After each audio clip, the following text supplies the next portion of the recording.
सकता। क्यों? किसी का दीपक खुद ही नहीं जला है तो मेरा क्या जलाएगा? सदगुरु का, ब्रह्म ज्ञान का, आत्मा का दीपक जला है। तो गुरु ने क्या बोला?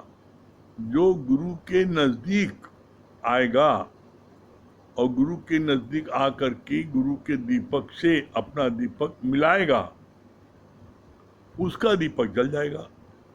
जो घर बैठा रहेगा, गुरु के पास नहीं आएगा, गुरु के दीपक से अपना दीपक नहीं मिलाएगा, उसका नहीं जल पाएगा।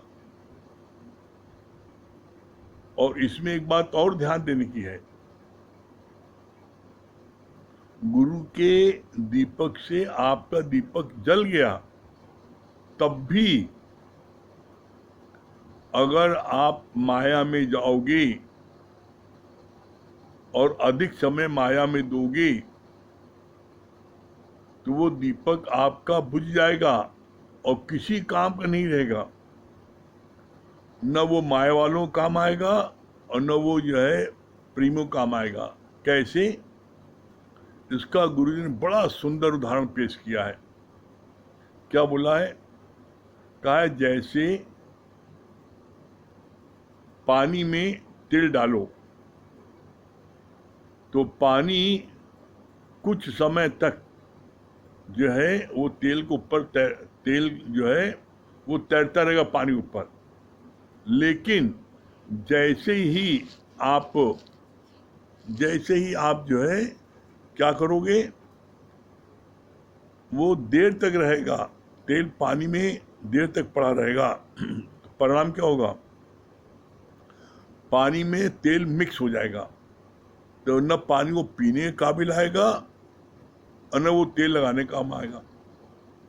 इसी तरीके से गुरु के माध्यम से आपने अपने दीपक को जला लिया, और दीपक जलाने के बाद भी यदि आप ज्यादा समय माया को दिया तो परिणाम जो है फिर तेल और पानी मिक्स वाला हो जाएगा।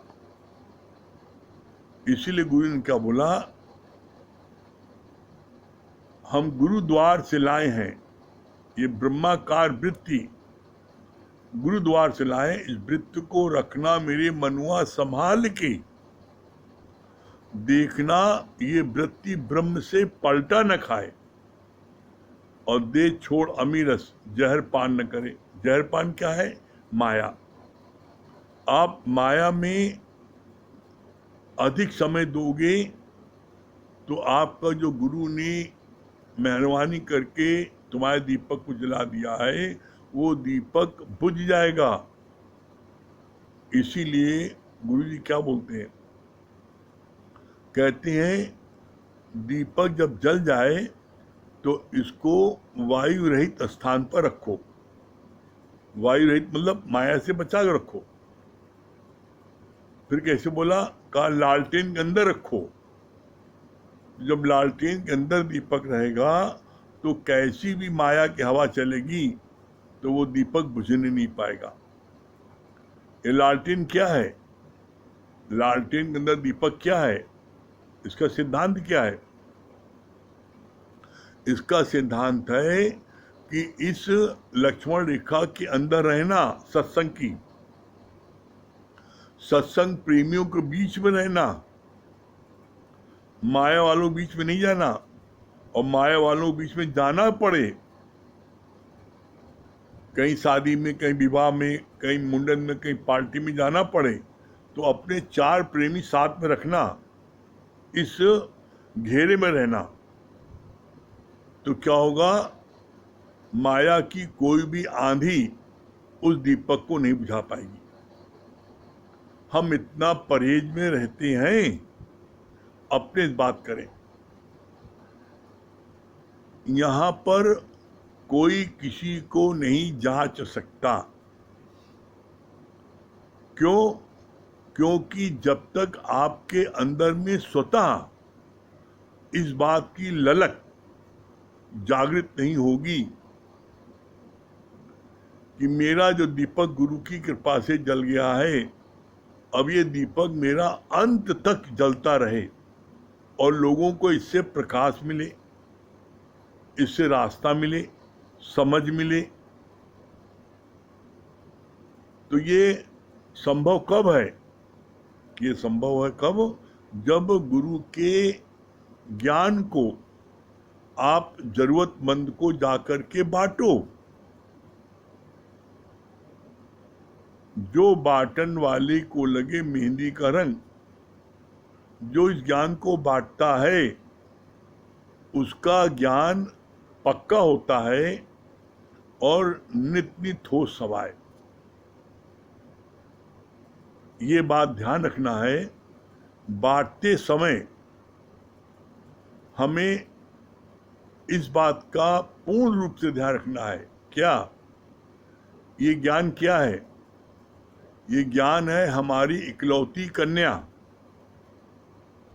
और हम कन्या जिस घर में विवाह करती हैं उस घर का पानी भी नहीं पीते, कुछ लेते भी नहीं। अगर आपने कन्या का विवाह किया और कन्या के घर में आपने खाया पिया, आपने उसको वहाँ कुछ लेने की कोशिश की, तो आपकी बड़ी बदनामी होगी। सब लोग कहेंगे कैसा ही है, अपनी बेटी खा रहा है। तो भूल के भी किसी को ज्ञान देने के बाद में ये मन में अपेक्षा नहीं रखना कि हम इसको वहाँ कुछ खाएं पिए। और दूसरी बात क्या बहुत अच्छी लगी हमको, गुरु जी की बहुत अच्छी बात लगी ये कि जो सुनने आते हैं ये हमारे दामाद हैं। मेरी कन्या को इन्होंने एक्सेप्ट किया है। तो जो भी सुनते हैं इस ज्ञान को, उनकी खूब खातिर करना, उनको खूब मान सम्मान देना। जब आपके घर दामाद आता है तो आप उसकी कितनी खातिर करते हैं, कितना उसको आप पूजते हैं, चलते समय कितना पैसा रुपए देते हैं, कितना उसका मान सम्मान करते हैं।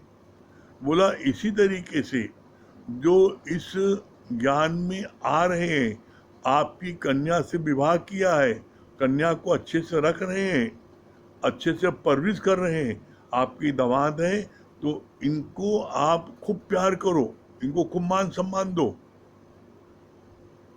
दादा भगवान का हम लोग गुरु जी से सुनते हैं, क्या बोलते हैं दादा भगवान कि जब देहात के ऐसे लोग गंदे संदे कीचड़ भले जूते में लगी रहती थी और चले आते थे और उनके घर में आ करके, तो दादा भगवान नए नए चादरें बिछाते थे, कालीन बिछाते थे। क्या मेरे जो है मेरे दामाद आ रहे हैं। घर वाले बहुत उनसे चिढ़ते थे